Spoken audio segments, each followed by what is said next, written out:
Hey there! In this video I will be explaining everything you need to know to improve in the Onslaught game mode. This video will be split into two segments. First off, I'll be discussing each tank and if you should use it in this game mode. And second of all, I'll be explaining what you should do when you're in the game using two different maps as an example. I hope this video helps you. If it does, be sure to leave a like, and if you still have any questions, be sure to leave a comment down below. Enjoy the video. Let's get into what tanks you should play in this game mode. First of all, don't even think about playing artillery. It is not worth it. Artillery is incredibly bad in this game mode. It basically puts your team in a 6v7 situation, so do not pick artillery. Also, don't use light tanks. You don't need spotting in this game mode, so it's all about damage per minute and HP that you bring to the table, right? It's not worth playing light tanks at all. Maybe the EBR can be somewhat decent on certain maps, but it basically gets outplayed if the enemy has like a CS63 that's almost equally as fast. Now let's go over the tech tree and see what tanks you should try to avoid and what tanks you should use.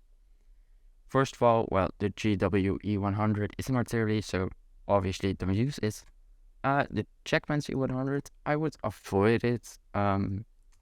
If this is one of the if you don't have a lot of tier 10s, and this is one of the tanks you do have, it's somewhat decent, but definitely not good. I will try to avoid this. Only play this tank if it's like your only somewhat armored vehicle. The Grill 15, you should definitely avoid it. This thing, avoid it. It's horrible. Don't use it.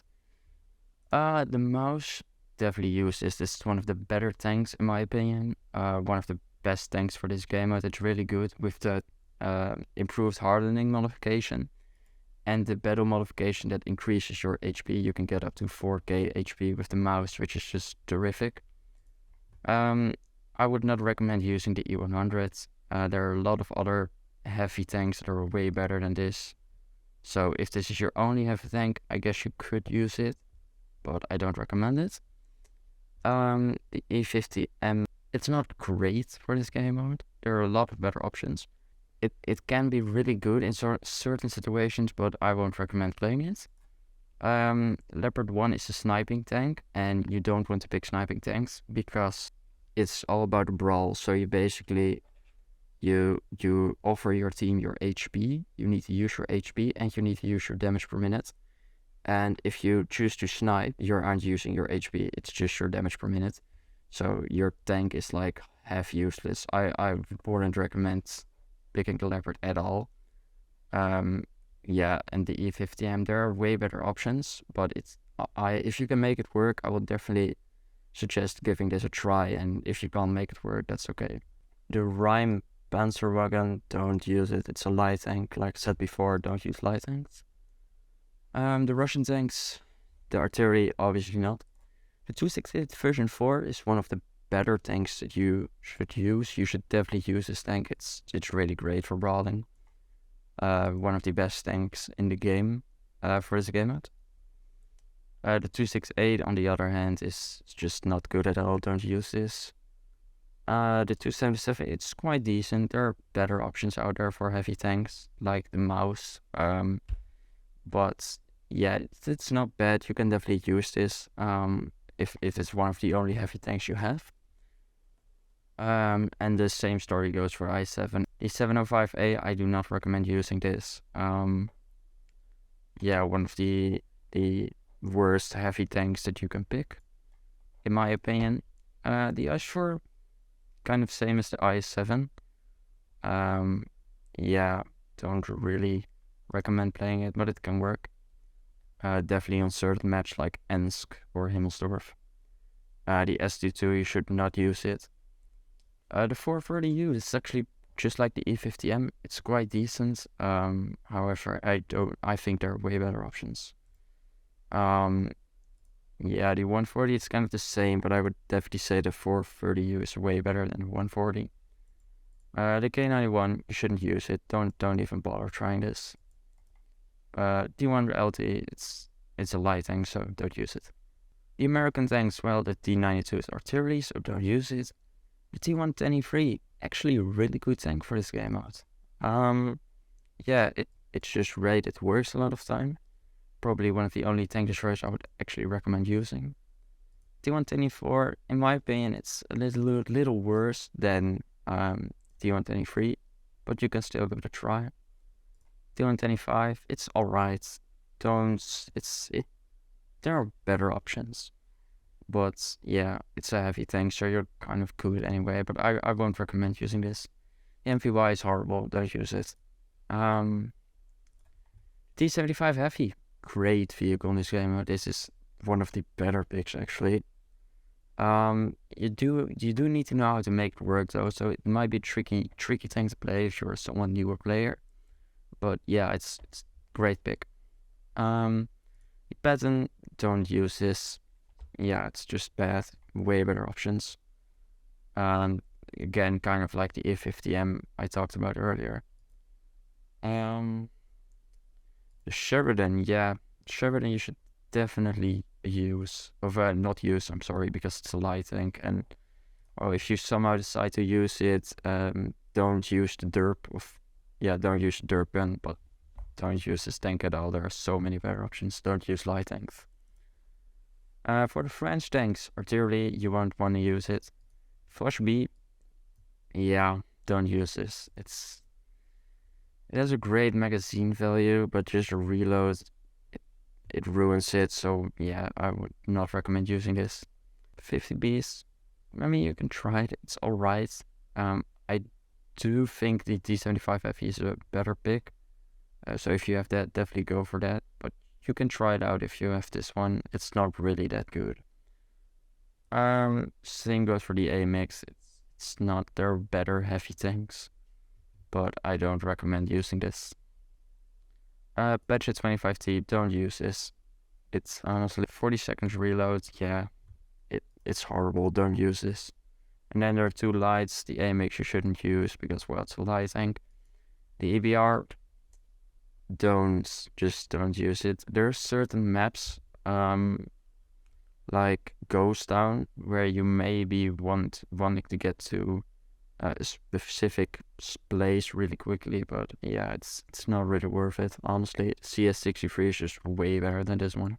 The UK tanks, well, first of all, RT, don't use it. Shit barn, I mean, don't even use this. It's one of the worst tanks in this game out because the HP buff makes it so you can't one-shot anything, so it is just a waste of a tank. Don't use this.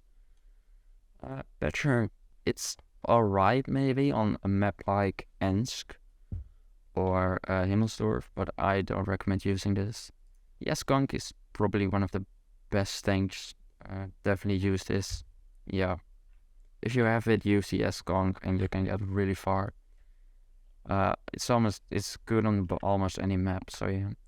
Centurion AX, this tank has surprised me a lot. I really like playing with this tank, and I feel like it is, since the DPM buff that it has received a few months ago, this is one of the best medium tanks that you can pick. Yeah, it depends on the map though, but it's a really good tank, and I would definitely give this one a try. Yeah, the Manticore, I mean, it's a light tank, so don't use it. Chinese tanks. The W set, don't use it. The B set, don't use it. This one fits in the same category as the IS-7 or the Object 277. I don't recommend playing it, but if it's all you got, I mean, go for it. The 1-to-1, don't use it. The light tank, don't use it. Japan, don't use it. Don't use their 10 new tank destroyer. It's just not that good. Type 5 Heavy, don't use this. The effective damage per minute, I should say, is just awful, and I do not recommend using this at all. The STB one, on the other hand, this is a really good tank. Definitely on maps like Westfield, where you just really need it gun depression. This is really good tank. Fits the same category as the Centurion AX, if you ask me. The Czechoslovakian tanks, the VZ55, really great tank. obviously load the double barrel gun. Well, not really a double barrel gun, but a magazine gun. It is nice damage per minute. It's a really solid tank. TVP. Now this one is interesting. It's not really that good of a tank when you think about it. But if you're a good player, the roll perk is really great on this tank. And the reason for that is when it's fully charged, it reduces the magazine reload by 55%. This perk charges up the game by dealing damage or receiving damage. But I know for a fact that if you hit all 4 of your shots in your magazine, it charges up all the way to the max. So what you can do is if you shoot all 4 of your shots, you can immediately use this. The remaining magazine reload time will be reduced by 55%. So from the 22-second reload, you go to the 10-second reload. Then you get your 4 shells again, and you just repeat that. So if you keep hitting your tanks, you can get a godly damage per minute. That's honestly disgusting. But if you're not that good of a player and you struggle with hitting all your shots, I do not recommend this. But yeah, give it a try. If it doesn't work out, then don't give it a try. The next tank is the Polish tank 60p. It's somewhat decent. It's not like the mouse or anything, but it's a super conk. It's an okay tank. Yeah, don't really recommend this. The CS63, best tank, honestly. This tank can really get you some specific locations that are just very important. You can quickly get there and then still have the damage per minute that the EBR, for example, doesn't. If you have this tank, definitely use this. Yeah, it's just a great vehicle. There's Swedish tank, the 103B. I've played this on a different account. It has a really nice roll perk that makes it so you deal more damage when you're unspotted. So for certain maps you might be able to make that work. However, I still don't recommend that you pick a tank that snipes. So for that reason I will say try to avoid this tank. But if you're really good with it, yeah, you could definitely give it a try. The Kranwagen, don't use this tank. It's just after the nerfs, which happened a long time ago already. It's just not that good. There are way better options. If it's like one of the only heavy tanks you have, you can only like use it on maps like Westfield, where you can really use the gun depression. Kind of same goes for the UDES. I would prefer the STB1 over this tank. But yeah, it's not horrible. Only used on maps where you can use your gun depression. And then finally, the Italian tanks. Minotauro, maybe on maps like Ensk or Himmelsdorf. This can kind of work in certain situations, but I don't think it's that good. I won't recommend using it. Reinsurance, absolutely avoid this tank. It's better to just not play the game at all than play this tank. It's not good. Don't use it. The 65 Progetto, yeah, don't use this as well. It's not really that good.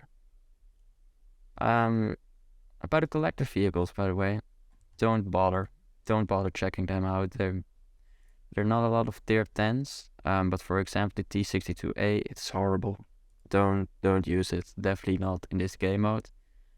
So yeah, that's kind of what tanks you should pick. Now let's get into what you should do in game.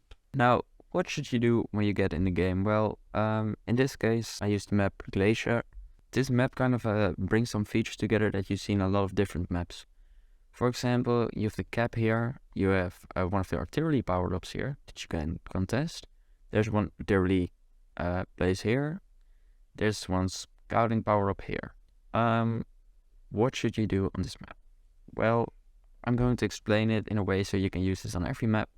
The key point obviously is the cap. So if you're playing a heavy tank, 100% go to the cap. In this case, you kind of need a bit of gun depression, but contesting cap is not really a bad idea and almost, well, it's a good idea on almost any map. Now, this map really gives you a good vantage point if you go up here, right? If you, for example, if you spawn here and you were like, well, I'm going up here with my CS63, you could sit here. But the only tanks you can really hit from this position are the tanks down here and the tanks down here. Meaning that when you get up here, which is a very risky thing to do, you'll probably lose a lot of HP doing it, and you don't get that much of a vantage point. Because you do get a really good place to shoot the tanks down here, but you shouldn't go here. And one of the reasons for that is, as you can see, let's say you're playing the mouse. The game starts, you're playing the mouse, and you're going over here. Let's say you're playing with one mouse and a platoon mate with also like a heavy tank, and you're here. You capture this, and the other 5 tanks of your team, they go to the cap, right? If all 7 vehicles went to the cap, right? Here, it's a 7v5 on the cap. If you are not in a quick tank, you can't come back here and help your team at all. At this situation, it's actually, even if you're in a fast tank, it's really hard to quickly go to a position where you can help your team. So this artillery is not worth it, the artillery strike. Even if you get it, your team that will be a lot of tanks behind will still get melted, and there's nothing you can do to help. So there's no reason why you should be going up here. Now, also, if you were thinking something like this entire part of the map, like I'm going to mark it in red real quick. This part of the map you shouldn't go to. You should just ignore it. The only thing you can do from here is give cover to someone going like here, but that's just not a good idea because you're not using your hit points. So don't go to that area. Just ignore it. And well, don't go here as well. It's just not worth it as well. So with this knowledge, you should think it's not a good idea to go up the hill, right? Because people shouldn't be going here, so you can't shoot here. So the only place you can shoot from the hill is here, which just isn't really that good. So if we think about it, what should you do? Well, if you're playing a heavy tank, just go for the cap. It just makes the most sense. Definitely if you're playing a slow heavy tank. But if you're playing a somewhat fast medium tank, you can still go for the cap. It's still a really good option. I like to go here. Yes, very often there's one guy of the enemy that's, or even in a light tank, but mostly in a CS, that will try and go up the hill. If you load HE with like a leopard, well, I wouldn't use a leopard, but with like the Centurion, for example, you can shoot them while they're going up here, and well, deal some damage to them. And then they're stuck in this position where they can't hit a lot, but they're also low in HP.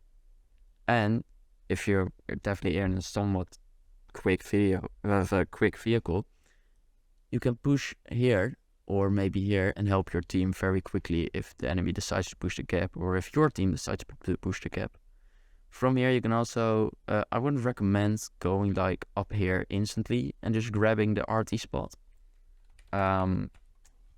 Because you can get sniped from like maybe tanks that are sniping from here. So be careful when going up here. Maybe see if you can hit some tanks. What happens a lot of times when I play aggressively to this place is that there's one tank from the enemies that went like this. It's mostly a heavy tank, right? So if you're quicker here, you can take one hit, maybe fall back. And then you can decide to help your team or still contest for the artillery spot. Which is quite nice in this map because a lot of the times there's one crazy big fight going up on the cap, right? So if you get an artillery strike, you can most of the time hit like 3 or 4 enemies at once, which is nice. But yeah, it's still not worth going to like the B3 corner and getting that artillery strike because you just lose a tank of your team. So yeah, the same goes, if I'm not mistaken, for example, let's apply the same strategy to Himmelsdorf. So yeah, here we are on Himmelsdorf, and there are like three major things. Well, yeah, three major things from this map, I would say. Number one is obviously the cap circle. I recommend contesting this. In definitely slow tanks, you should always go towards the railway, maybe from here, and push through the cap, or just go through here and push through the cap. Don't go anywhere else if you're in a slow tank like the mouse, because what happens if you're playing the mouse, right, and you're not that quickly, so you go here and you want this artillery piece, and the enemy team has decided to go full on the cap. If you're in a mouse, even if you decided to go straight through the middle, you're still way too slow, can't really hit a lot because there's cover here. It's just not a good idea, you can't help your team. So if you're playing a slow tank like the mouse or the super conqueror, don't go, just go to the cap, or maybe this artillery piece. The only way where you can really actually get this is if you're playing a fast tank. Maybe it's worth getting it then, because you can retreat quicker and help your team at the cap. The hill. There's one incredibly useless power up here, and you do have vantage point, right? So many of you might think, well, I'm going to play like a leopard, and I'm going to sit here. And what will happen is you deal a lot of damage. You get number one damage on your team, but you still lose. And why is that? Because as a leopard, right, if you pick your leopard, if you would have picked a super conqueror, you had 3000 HP going in here and great damage per minute. And with the leopard, you still have the decent damage per minute, but you don't bring that 3000 HP here. So your team is basically just lost 3000 HP because the enemy team will win the cap. And then you will have to come with your leopard and push towards the cap and just get absolutely destroyed.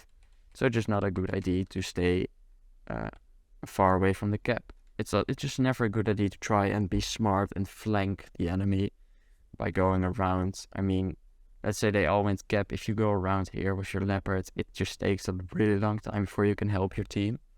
And the enemy could have done most damage. And the same goes, by the way, if you spawn here. So if you went here, yeah, you can't really help your team.